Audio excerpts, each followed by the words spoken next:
ఇది గ్లాసన్బరీ అని చెప్పి లండన్ దగ్గర యూకేలో ఉందండి. అక్కడికి కూడా వెళ్ళడం జరిగింది. అక్కడ ఎలా ఉంటుందంటే గ్రహాంతర వాసులు వచ్చి రాత్రికి రాత్రే వస్తుంటారు వాళ్ళు యుఎఫ్ఓలో. అది ఎలా ఉంటుందంటే ఇవాళ సాయంత్రం వెళ్ళి మనం చూస్తే అంత మొక్కజొన్న పంట అంతా ఉంటుంది. మళ్ళీ మీరు పొద్దున్నే తెల్లారుజామున 5 గంటలకు మీరు అక్కడికి వెళ్ళారంటే ఒక యుఎఫ్ఓ వచ్చి అక్కడ ల్యాండ్ అయితే ఎలా ఉంటుందో ఆ మొక్కజొన్న కంకి పంట అంతా కూడా ఇలా అణిచివేయబడిపోయి ఒక అద్భుతమైన క్రాప్ సర్కిల్స్ రకరకాల అంటే శ్రీచక్ర రూపంలో అలా ఒక అద్భుతమైన సేక్రెడ్ జామెట్రీ ఫామ్ అయిపోతుందండి అక్కడ. అది ఎలా సాధ్యం? రాత్రికి రాత్రి ఎవరైనా వచ్చి మెషిన్లు పెట్టి అట్లా చేసినా కూడా విధ్వంసం చేయగలుగుతారు, దాన్ని అంతా కొట్టివేయగలుగుతారు. కానీ అలాంటి అద్భుతమైన శ్రీచక్ర రూపం లేకపోతే ఇంకొక సేక్రెడ్ జామెట్రీలో అక్కడ మనం పైనుంచి చూస్తే అద్భుతమైన కళాఖండాలుగా ఉంటాయండి. అది ఎలా సాధ్యం?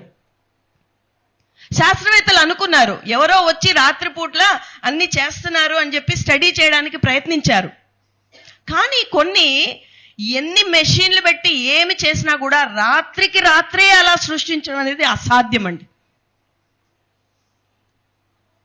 కాబట్టి ఈ భూమండలం మీద అలాంటి అద్భుతమైన అద్భుతమైన అద్భుతమైన శక్తి క్షేత్రాలు ఉన్నాయి. మరి అలాంటి క్షేత్రాలు ఉన్నప్పుడు మనందరం కూడా వెళ్ళి అక్కడ సాధన చేసుకొని ఇంకా మన శక్తిని ఇంకా పైకి మనం పంపించడానికి ప్రయత్నం చెయ్యాలి. లేకపోతే మనం ఏం చేస్తున్నాము, మన సమస్యలు ఏవైతే ఉన్నాయో లేకపోతే మన ప్రయాణం మన వెతుకులాట అంతా కూడా బాహ్యంగా ఉంది.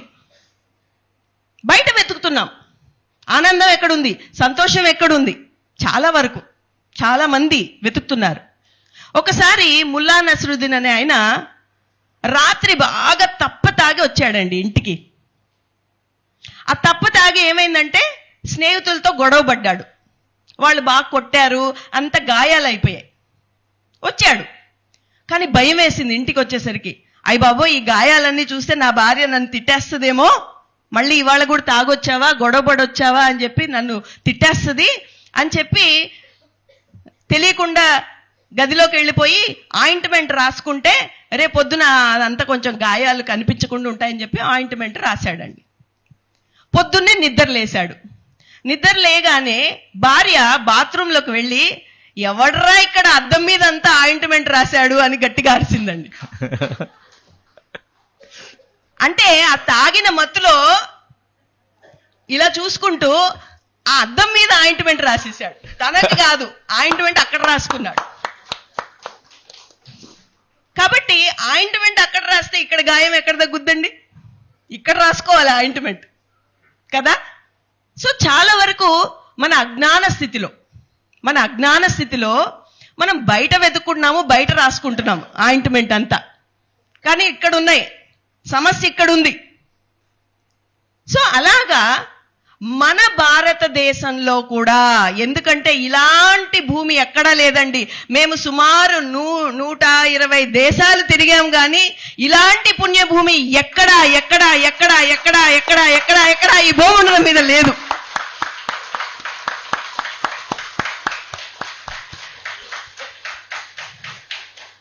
ఇక్కడ చేతిలో చిల్లి గవ్వ లేకపోయినా అమ్మా ఆకలంటే అన్నం పెడతారండి. ఇక్కడ మన చేతిలో చిల్లి గవ్వ లేకపోయినా ఈ రాత్రికి కొంచెం మాకు పడుకోవడానికి చోటు ఇవ్వండి అంటే ఇక్కడ ఇస్తారండి. నాకు ఈ కష్టం ఉంది అంటే 10 మంది వచ్చి మనకి అమ్మా ఏం కష్టం ఉంది, మేము ఏం చేయగలమని అడుగుతారు. ఇది ఎక్కడా లేదండి.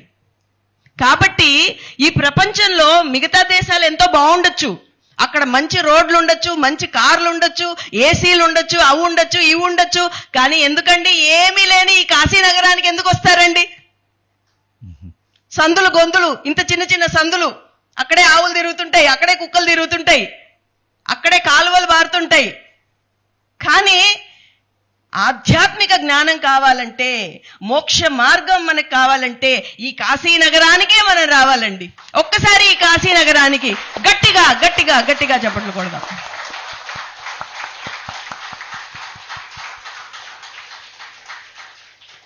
మరి అలాగే ఈ భారతదేశంలో కూడా మనకి సప్త మోక్షపురులు అనేవి ఉన్నాయండి.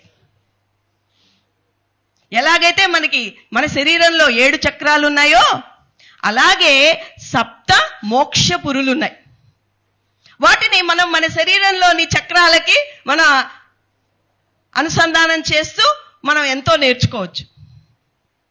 ఈ మూలాధార చక్రం ఏదైతే ఉందో మన శరీరంలో అది హరిద్వారం. హరిద్వార్ అంటే ఏంటి? హరికి ద్వారం. అది మొట్టమొదటి ద్వారం. మూలాధార చక్రం కూడా అంతే కదా, మన ఈ ప్రయాణానికి మొదటి ద్వారం. సో హరి ద్వారం. ఎప్పుడైతే మనం అజ్ఞాన స్థితిలో ఉంటామో, మన ఈ మూలాధార చక్రంలో ఎప్పుడైతే బ్లాక్స్ ఉంటాయో అండి, మనలో జడత్వం ఉంటుంది.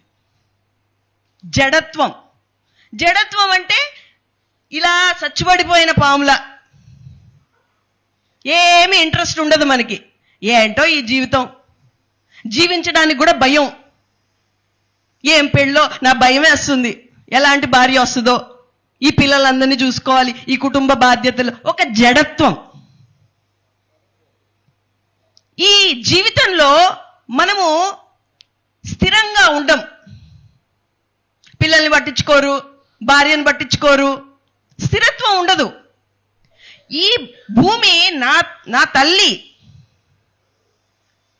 ఇక్కడ శరీరం తీసుకున్నాం కదా మనం, కాబట్టి ఇక్కడ ఉన్నన్న వరకు ఇదే కదా మన ఇల్లు.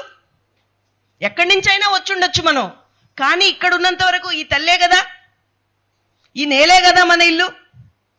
సో ఆ కనెక్షన్ ఉండదండి వాళ్ళకి, ఆ భూమాతతో కనెక్షన్ ఉండదు వాళ్ళకి. అలాగే తల్లితో కూడా కనెక్షన్ ఉండదు. ఎప్పుడూ కూడా ఒక ఇన్సెక్యూర్ ఫీలింగ్తో ఉంటారు. డబ్బు సమస్యలు ఉంటాయి వాళ్ళకి, డబ్బు ఉండదు, డబ్బు సంపాదించలేరు.